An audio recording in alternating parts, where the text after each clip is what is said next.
The first Mission Impossible film opens with a team of agents from the Impossible Missions Force attempting to track down a rogue agent in Kiev who is attempting to steal a list of identities of undercover CIA operatives. Unfortunately, the mission goes awry, resulting in the list being stolen, in the entire IMF team, including leader Jim Phelps being killed, all except for Agent Ethan Hunt.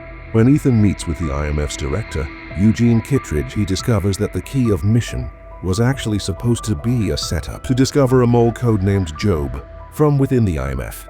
And as the mission's lone survivor, Ethan Hunt has become the prime suspect. Ethan flees from Kittredge and the IMF now, on a mission to uncover the true mole and clear his name with no other options. Ethan seeks out the mysterious Job's illegal arms dealer contact Max. Ethan promises to obtain and deliver to Max the real CIA list in exchange for $10 million and for her revealing Job's true identity. Ethan then teams up with Phelps's widow, Claire, and disavowed IMF agents, Luther Stickle and Franz Krieger, to help in his mission. Ethan successfully steals the list from CIA headquarters, causing CIA gatekeeper Don Lowe to be professionally embarrassed.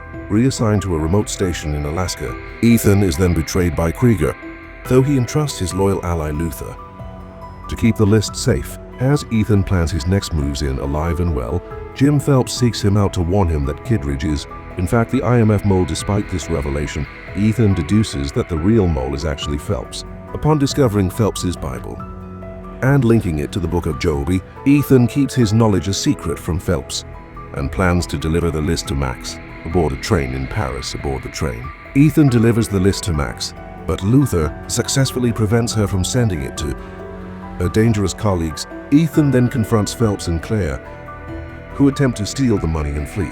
Ethan records their confessions, sending the evidence to Kittredge. Exposed as the mole, Phelps becomes erratic, killing Claire and attempting to escape the moving train onto a helicopter piloted by Krieger. Ethan manages to blow up the helicopter, killing Phelps and Krieger and putting an end to their villainy. As the film comes to a close, Kittredge arrests Max and takes back the CIA list, then reinstates Ethan and Luther into the IMF in Mission Impossible 2. Ethan Hunt is assigned to take down a rogue IMF agent named Sean Ambrose, who has stolen the cure to a deadly bioengineered virus known as Chimera.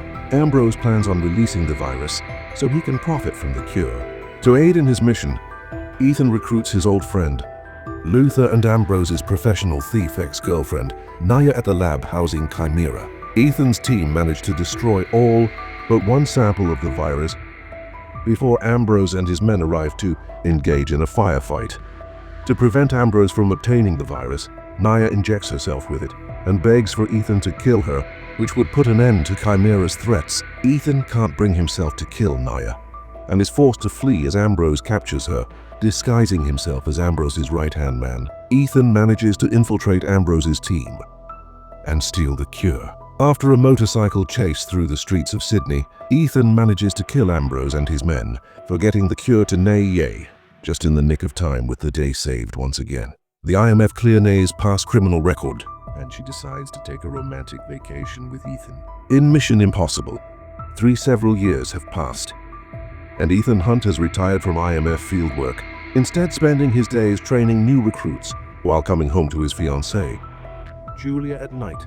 Julia has no idea about Ethan's true occupation, and that secret becomes harder to keep when IMF's assistant director, John Musgrave, alerts Ethan that one of his former students, Agent Lindsay Ferris, has been captured by an arms dealer named Owen Davian while on a mission to stop him from obtaining a bioweapon known as Rabbit's Foot.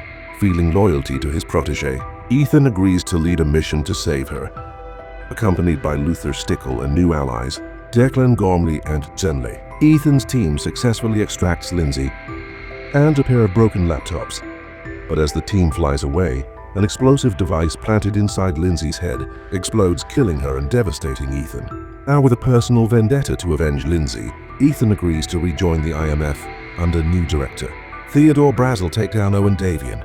He marries Julia in an impromptu ceremony before departing for his next dangerous mission. IMF technician Bingji Dunn, who desperately wants to be a fueled agent, successfully uses the broken laptops to track Davian to Vatican City. Ethan's team managed to capture Davian, but upon returning him to America, they are ambushed by mercenaries and Davian escapes. Davian and the mercenaries then kidnap Julia, threatening to kill her if Ethan didn't steal and deliver Rabbit's Foot within 48 hours. And to make matters even worse, Ethan then discovers that before her death, Lindsay had sent him a postcard warning of Davian and Director Brazel's association, and so the IMF apprehend Ethan, accusing him of aiding Davian in his escape. Agent Musgrave helps Ethan flee IMF, for he then reunites with his team after obtaining Rabbit's Foot and delivering it to Davian. Illness Arms dealer implants an explosive device in Ethan's head. Before leaving, Agent Musgrave arrives to reveal himself as the real IMF trader, explaining that he wanted Davian to acquire the Rabbit's Foot so that the IMF would have caused to attack Davian's terrorist partners. Ethan knocks out his former friend and races to save Julia and steal back the Rabbit's Foot from Davian. As the film comes to a close, Benji helps Ethan track down Davian, killing the man and saving Julia. As the device in his head is about to explode, Ethan hurriedly teaches his wife how to shoot a gun and how to use a makeshift defibrillator to deactivate the explosive. After the defibrillator deactivates the explosive but knocks out Ethan, Julia kills Musgrave as he attempts to flee with Rabbit's Foot before successfully resuscitating her husband. With another impossible mission complete, Ethan reveals all about his IMF career to his wife as the two go on a well-deserved honeymoon in Mission Impossible Ghost Protocol. Several years have passed, and Ethan Hunt is tasked by the IMF to find and stop Cobalt, a mysterious villain who paid an assassin at Sabine E to murder an IMF agent named Hanaway and steal nuclear launch codes. Ethan's new team for the mission are the newly promoted to field agent Benji Dunn, Nan Hanaway's grieving IMF girlfriend Jane Carter. They track Cobalt to the Kremlin, which is then blown up and framed as an attack committed by Ethan. As the team is now pursued by the Russian intelligence service, Ethan is informed that the President of the United States has initiated the Ghost Protocol, disavowing every IMF agent. Despite this, the IMF secretary urges Ethan to continue his pursuit of Cobalt to prevent him from starting a nuclear war between the US and Russia. The secretary is then killed by the Russian intelligence service, but his aide, IMF analyst William Brandt, escapes to accompany Ethan, and his team. Grant identifies Cobaltese, Swedish-Russian named Kurt Hendricks, and the team tracks the villain to the Burj Khalifa in Dubai, where the terrorist has sent his mint to buy the nuclear codes from Sabine. Ethan traverses the outside of the world's tallest building. During the mission to intercept the sale of the nuclear codes, Jane kills Sabine as revenge for Hanoi's murder, and Brandt proves himself highly skilled as a fueled agent, drawing the suspicions of the rest of the team. In the end, Hendricks escapes with both a nuclear codes and a launch device, giving him all of the tools necessary to launch a nuclear war as Hendrick sends the official launch order for a Russian submarine to nuke San Francisco. Ethan's team races to stop him as Jane, Benji and Parent attempt to repair a satellite station. Ethan pursues Hendricks to retrieve the launch device. Hendricks sacrifices himself in an attempt to keep the device away from Ethan, but the IMF agent manages to retrieve the device anyway, and with the satellite repaired, he is able to disarm the nukes moments before they detonate in San Francisco. With another impossible mission completed, Brad confesses to Ethan that he retired from field work to become an analyst after failing to protect Julia from an assassination attempt. And that's when Ethan reveals that Julia is alive, and well, her death faked to allow her to live a safer life in peace. Under the watchful eye of Ethan's IAMA friend Luther, relieved of his guilt and burden, Grant officially rejoins the field and Ethan's team, ready for their next mission. In Mission Impossible Rogue Nation, CIA Director Alan Hunley decommissions the entire IMF, then has them join the CIA to give them more direct oversight. Following the events in Russia, in the IMF's absence, a villainous shadow organization known as the Syndicate, comprised of rogue operatives from various international intelligence agencies, begin to orchestrate their own sinister plans. Ethan Hunt gets some assistance from Benji, now working for the CIA, to track the Syndicate to Vienna. There Ethan meets Ilsa Faust, an MI6 agent working undercover to take down the Syndicate from the inside. Despite the team's best efforts, The syndicate assassinates the Austrian chancellor and escapes. Hunley blames Ethan, Elsa, and Bingy for the chancellor's death and orders their execution. When the newly minted CIA agent, William Brandt, learns of this, he works with Luther to find their old friends and warn them upon Lee's planned hit. Ilsa briefs the team on everything she knows about the syndicate, including its leader, former MI6 agent Solomon Lane.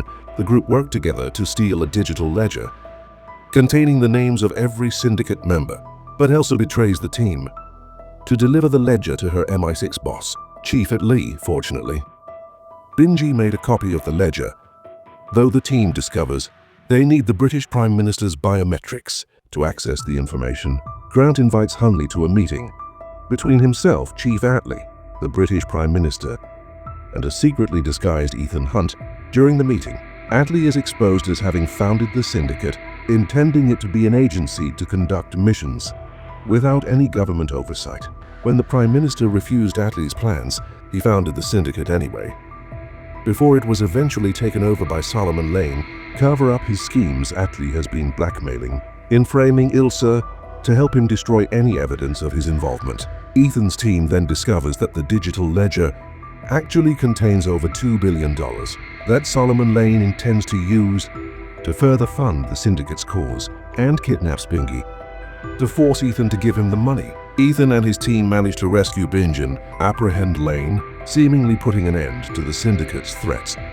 Following the mission's success, Hunley is impressed by the skills of Ethan's team, aspiring him to restore the IMF and become the agency's new secretary in Mission Impossible Fallout. 2 years have passed, and the remaining members of the syndicate have reformed.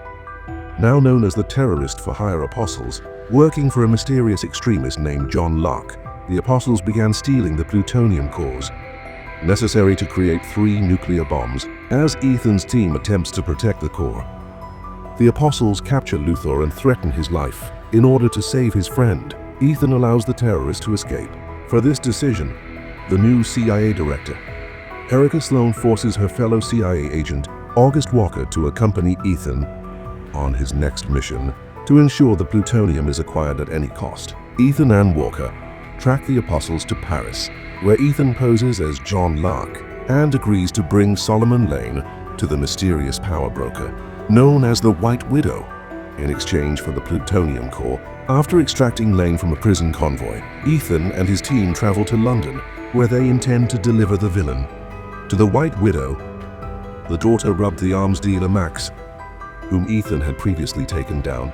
Before the exchange, Huntley arrives, claiming to have received intel confirming that Ethan is, in fact, John Locke, but this is all a ruse designed to trick August Walker into revealing that he is, in fact, the real John Locke. Upon learning of Walker's betrayal, CIA Director Sloan sends a team to apprehend him. Unfortunately, the Apostles have infiltrated Sloan's team, leading to an assault that results in the death of Hunley and the escape of Walker in Lane. Reeling from Hunley's death, Ethan, Luther, being John Ilsa, uncover Walker in Lane's plane to detonate the nuclear bombs at a medical camp in the Himalayas, which would contaminate the water supply and kill 1/3 of the Earth's population. Ethan's team races to the camp to stop the bombs, learning that they needed to be deactivated at the same exact moment as the detonator to avoid exploding at the camp. Ethan discovers that his ex-wife, Julia, and her new husband, Eric, are working as volunteers. Wayne activates the bombs, while Walker flees with a detonator in a helicopter, giving the team 15 minutes to avert a total disaster, while Ethan pursues Walker. The rest of the team, with some help from Julia, work to defuse the bombs and battle Lane. Bingy and Elsa defeat Lane.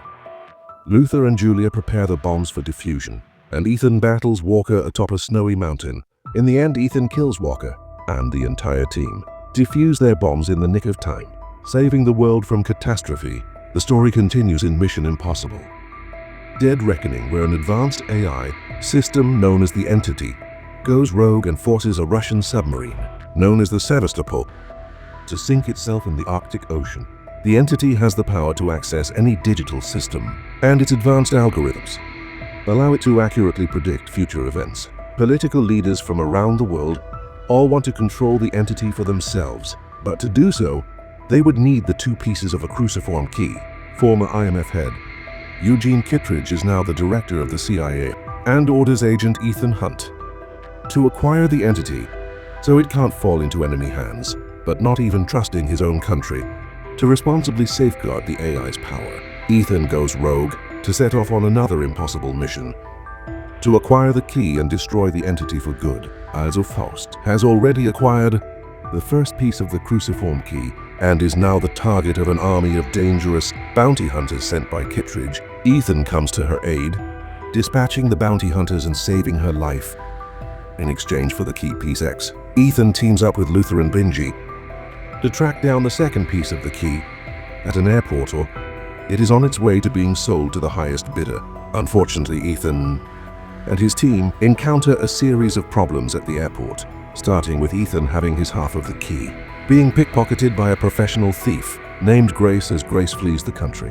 Ethan is pursued by agents Briggs and Dagar, sent by Kittredge, and then confronted by a man named Gabriel, who is working in the service of the entity and shares a mysterious past with Ethan. Despite Ethan's warnings of the dangers that Gabriel poses, his loyalty mates and friends Ilsa, John Luthor, accompany him to Venice to track down Grace and the stolen key. There they discover that Grace had been hired to steal the key by the White Widow, who planned on selling the completed cruciform. The next day, to a mystery buyer, Gabriel then confronts Ethan once again, warning that the entity has predicted the death of either Grace or Ilsa. As the two women flee the party, the entity fakes a phone call from Benji to lure Ethan into a trap set by Gabriel's assassin accomplice Paris. The two engage in a brutal fight, ending with Ethan defeating Paris, but choosing to spare her life. Meanwhile, Gabriel tracks down and confronts Grace. Ilsa intervenes to save Grace, but is tragically killed by Gabriel in the process. Ethan and his allies mourn the loss of Ilsa, and Grace emotionally blames herself for the death. The others comfort and encourage her, stating they had all experienced similar losses before. Being given the choice of joining the IMF, like Ethan being blamed for the death of his lover, Marie, who had been murdered by Gabriel decades prior, and so Grace decides to help intercept the White Widow's cruciform key exchange. Before the mission, Luther departs the group, explaining that he needs to go off the grid to confuse the entity, but encourages Ethan to spare Gabriel's life in their final confrontation. And with that, the plan is set for Grace to board the Orient Express train and pose as the White Widow to steal back the key. During the meeting with her buyer, to Grace's surprise, the White Widow's buyer is in fact Kittredge, wanting to ensure the entity is controlled by the US. Unfortunately, the real White Widow arrives, exposing Grace's scheme and leaving her with nowhere to run aboard the moving train. Also aboard the train, as corrupt US Director of National Intelligence, Denlinger, who meets with Gabriel and Paris to forge an alliance with the entity. Finlinger explains that the entity was created by the US as a cyber weapon, and the only way to destroy it is unlocking its source code upon the Svestopol. Using the cruciform key, wanting to keep this knowledge a secret, Gabriel murders Dinlinger and then fatally stabs Paris, whom the entity warned would betray Gabriel. After having her life spared by Ethan, Gabriel then destroys the train's brakes, causing it to dangerously speed ahead with no way of stopping in order to rescue Grace. Ethan is forced to ride a motorcycle off a cliff and parachute onto the moving train. Once aboard, Ethan is confronted by Gabriel, who steals the key from Grace and engages in a fight with Ethan on top of the train. That fight is interrupted by Briggs, still under the orders to apprehend Ethan. This, unfortunately, allows Gabriel to escape with the key before detonating bombs that destroy an upcoming bridge that would inevitably send the train in all of its passengers plummeting to their deaths. Briggs finally realizes that Ethan is a hero and helps him save the passengers, while Ethan rescues Grace from the falling train. Ethan then reveals that he had secretly pickpocketed the key back from Gabriel, while the injured Paris reveals that the only way to destroy the entity is board within the Sevastopol. And so as the film comes to a close, Grace informs Kittredge of her desire to officially join the IMF, while Ethan and Benji set off to find the Sevastopol to destroy the entity once and for all.